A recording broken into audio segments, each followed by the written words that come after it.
जीवन में कुछ घटनाएं आपके लिखी होती है।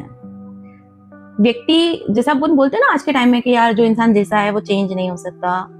तो अगर बहुत बुरा व्यक्ति भी है, बहुत बुरा व्यक्ति, अगर उसके वहां तक बात पहुंच जाए ना जहां तक होना चाहिए, तो चेंज किया जा सकता है किसी भी क्रिटिकल कंडीशन में। तो ये मैं आज आपको एक कथा के मार्फत से समझाने वाली हूँ, बताने वाली हूँ। और ये कोई मनगढ़ंत बात नहीं है। मैं आपको जो बताने वाली हूँ ये है कहानी उंगली माल की। एक ऐसा क्रूर डाकू जो उंगलियों को काट के माला बना के अपने गले में पहना करता था। उसकी क्रूरता इतनी हद तक थी ना कि उसको लोगों को आहत करके मजा आता था। वो एक ऐसे जंगल में रहता था जहाँ से आने जाने वाले यात्रीगण आते जाते थे, चाहे वो व्यापारी हो, चाहे वो कन्या हो, चाहे वो बच्चा हो, चाहे वो कोई भी हो। अगर उस मार्ग से जहाँ उंगली माल नाम का राक्षस जैसा डाकू रहता है, अगर वो गलती से उस रास्ते से निकल गए हैं तो उंगली माल उनको तड़पा तड़पा के, कष्ट देकर, तकलीफें देकर उनका सारा माल छीन लेता था और उनको तकलीफ देके खूब हंसता था।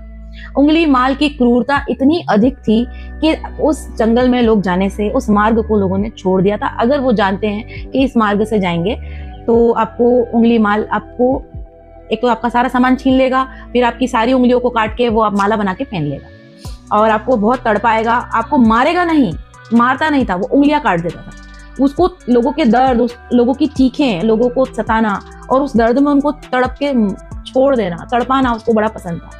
इतना क्रूर था क्योंकि एक बार मार देना मेरे हिसाब से अब एक सही बात होती है।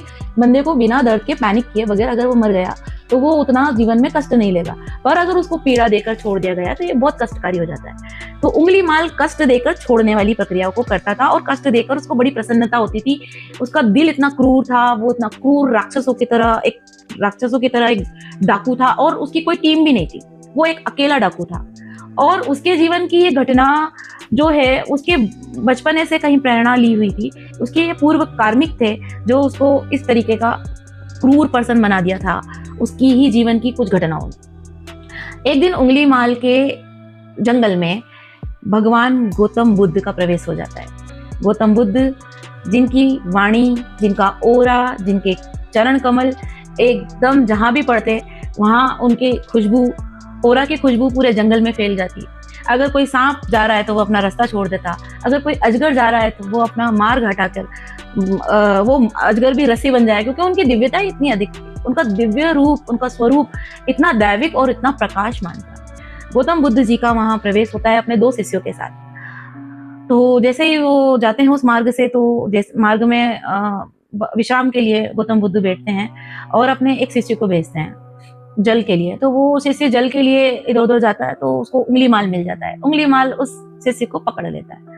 फिर बहुत टाइम तक नहीं आने पर, बहुत टाइम तक प्रतीक्षा करने पर गौतम बुद्ध जी को लगता है कि क्या हुआ भाई, आया नहीं अभी तक। तो वो दूसरे शिष्य को भी भेज देते हैं कि आप तुम जाओ उसको खोज के लेकर आओ, पता नहीं जंगल में मार्ग भटक गया, लेकर आओ उसको। हालांकि गौतम बुद्ध का वहां आने का अपना ही एक उद्देश्य था। उनके तो दिव्य चक्षु खुले हुए थे। उनको जब भी जीवन में किसी का उद्धार करना होता है प्रभु का, तो वहां उनके चरण हमेशा पड़ जाते हैं। तो दूसरा शिष्य भी गया, वो भी नहीं आया।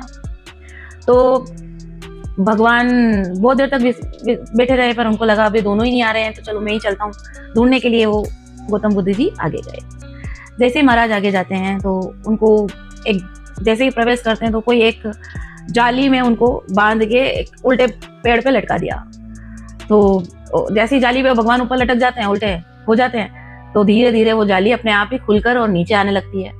तो उंगली माल बोलता, आज तक तो मेरा जाल कभी भी फेल नहीं हुआ, ये बाबा ऊपर जाके नीचे कैसे आ गया। तो उंगली माल को बड़ा संशय हुआ। वो उसने बोला कि भाई तेरे पास कौन सा हथियार है जो तू ऊपर जाके नीचे आ गया। तो उन्होंने बोला, मेरे पास तो कुछ नहीं है पुत्र। पुत्र किसको कहता है, मैं तेरा पुत्र नहीं हूँ, कोई मुझे बेटा बेटा मत बोल तू। तो उन्होंने बोला, अच्छा तो फिर बता दो क्या बोलूं। तो बोले, कुछ मत बोल, मैं डाकू हूँ, मैं तेरा खून कर दूंगा, मैं तुझे तड़पा तड़पा के तेरे इस चेहरे की मुस्कान को खत्म कर दूंगा। तू मुस्कुरा किसको रहा है देख देख के? तू क्या मेरी दशा पे मुस्कुरा रहा है? तू मुझे देखकर क्यों मुस्कुरा रहा है? क्या तेरे को इतनी मुस्कुराहट क्यों आ रही है? तेरे को ये घने जंगल में इतनी पीड़ा नहीं महसूस हो रही है? तुझे इस घने जंगल में अकाल महसूस नहीं हो रहा है? तुझे कमियां महसूस नहीं हो रही है? तुझे चीखें नहीं सुनाई दे रही है? तो वो बड़े मुस्कुरा के देखे, नहीं मुझे तो यहाँ दिव्यता महसूस हो रही है, तुम्हारे अंदर से भी मुझे दिव्यता दिखाई दे रही है, मुझे तुम्हारे अंदर परमात्मा दिखाई दे रहे हैं। बोले, ज्यादा बकवास मत लगा, चल मीठी मीठी चपड़ी बातों में मुझे फंसाने की कोशिश मत कर। तेरे जैसे ढोंगियों को बहुत देखा है मैंने, कितने ही ऋषि मुनियों की उंगलियां काट के ये देख मैंने लटकाई है मेरे गले में, देख ये ओरिजिनल है, जितनी भी नीचे तक लटकी हुई है ना ये माला है, ये सब ओरिजिनल है। तो मैं बोला यार ये तो डर ही नहीं रहा है, तो अभी भी मुस्कुरा रहा है। बड़े शांत भाव से उसको देख रहे थे। तो उसने बोला मैं तेरी उंगली काट दूंगा। बोले लो काटो। तो भगवान ने उसके आगे उंगली दे दी, काट दे। बोले मैं काट दूंगा। बोले काट ना भाई तू काट। बोले काट दूंगा। बोले भाई काट। और पता नहीं भगवान का हाथ छूते ही वो तो आंसुओं से रोने लग गया, पैरों पे पड़ गया उनके, और बहुत देर तक रोता रहा, करीबन 1 घंटे तक रोता रहा। उसको मालूम ही नहीं वो क्यों रो रहा है। बहुत देर तक रोने के बाद उसने बोला आप कौन हो, आपको छू के मेरे इतने आंसू क्यों आए, मेरे अंदर ये चेंज क्यों आ रहा है, मैं क्या महसूस कर रहा हूँ मुझे नहीं समझ में आ रहा है, मुझे समझ में ही नहीं आ रहा है एक्चुअली, मैं समझ ही नहीं पा रहा हूँ, मैं इतना टाइम लगा दूं क्या किसी इंसान को। देखो तुम्हारे दोनों शिष्यों की भी मैंने 2 उंगली काट दी है, और आपका हाथ छूते मेरे को मुझे क्या हो गया है, मुझे आपके चरणों की शरण में महसूस हो रहा है, शांति महसूस हो रही है, मुझे तो यहाँ के अलावा कहीं जाना ही नहीं है, मैंने ये क्या कर डाला, मैं क्यों लोगों को दुख देता था, मुझे तो एक एक दृश्य अब अपना दिखाई दे रहा है, मैंने क्या कर डाला, मैं कैसा जीवन जी रहा हूँ, मैं तो जानवर हो गया हूँ, क्यों मैं जी रहा हूँ, मुझे तो जीना भी नहीं चाहिए, मैं क्यों जी रहा हूँ। वो बहुत देर तक रोता रहा रोता रहा रोता रहा।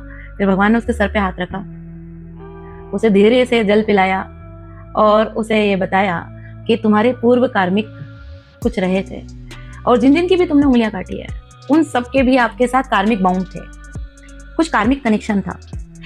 संसार में एक चीज इधर से उधर नहीं होती। आप उंगली कैसे काट के लटका सकते हो, आप जंगल में कैसे रह सकते हो जहाँ शेर चीते इतने रहते हैं, जहाँ एक एक जानवर इतना भारी है कि वो आपको पल में खत्म कर सकता है, आपकी कोई टीम नहीं है, आपको कुछ रहने की व्यवस्था नहीं, तब भी आप इतने साल जीवित रहे। इसलिए क्योंकि ये दिव्य यात्रा आपकी यहाँ से शुरू होनी थी, ये दिव्य मार्ग आपको ईश्वर ने चुन के दिया है, ये दिव्य शांति मार्ग आपका इसी समय पे पूरा होना था, इसलिए मैं यहाँ पधारा हूँ, या मेरा आना आपके साथ में आपका मिलना संजोग बना है। तो यहाँ से एक क्रूर डाकू की जर्नी शुरू होती है spiritually, the detachment of the world. The Ketu जब आपके साथ में कनेक्ट होता है, आप देखिए केतु क्या है, केतु सुन के लोग डर जाते हैं, पर केतु आपको एक धार्मिक कनेक्शन देता है, ईश्वर के साथ में शुद्ध रूप से जोड़ता है, बिना किसी लॉजिकल के। उसको कुछ भी नहीं चाहिए, उसको ईश्वर चाहिए, बस सच्चाई चाहिए, ट्रुथ चाहिए, डिटैचमेंट हो जाता है उसका सारी चीज़ों से डिटैचमेंट, और एक शुद्ध स्वरूप से, क्योंकि केतु वाला कभी भी टॉक्सिक नहीं होता है, किसी को परेशान करने का गुण उसमें नहीं होता है, क्रूरता नहीं होती उसमें, उसके अंदर स्पिरिचुअली एबिडेंस होता है। तो वहाँ आप कनेक्ट हो जाते हो ईश्वर से, शुद्ध स्वरूप से ईश्वर को देखना चाहते हो और अपने शुद्ध स्वरूप से वाकिफ हो जाते हो, स्पिरिचुअली कनेक्शन। तो जब आपका ये कनेक्शन शुरू होता है, आपकी दिव्यता की स्पिरिचुअल लाइफ आपकी शुरू हो जाती है, और वहाँ से उंगली माल के जीवन में भी वो spiritual guidance and spiritual life शुरू हुई, और उंगली माल के जीवन से कई लोगों को प्रेरणा मिली कि जीवन में आप किसी भी स्टेज पे बदल सकते हो। जरूरी नहीं है कि आप इतना क्रूर राक्षस जैसा वो आदमी था और वो उंगलियां काट के, और वो बड़ा खुश होता था, बच्चों तक की उंगलियां काट देता, उसके जीवन में भी एक मिरेकल चेंज हो सकता है। तो जीवन में कभी भी चेंज हो सकता है। आप कोई एक माइंडसेट फिट करके मत रखिए कि मेरी लाइफ में चेंज ही नहीं होगा, या वो बंदा ऐसा है तो वैसे ही रहेगा। कभी भी आपकी ज़िंदगी में बहुत अच्छी भी हो सकती है, बहुत चेंजेस आ सकते हैं ज़िंदगी में। जब जो होना होता है वो होता ही है, कुछ हम डिसाइड करते हैं, कुछ वो डिसाइड करता है।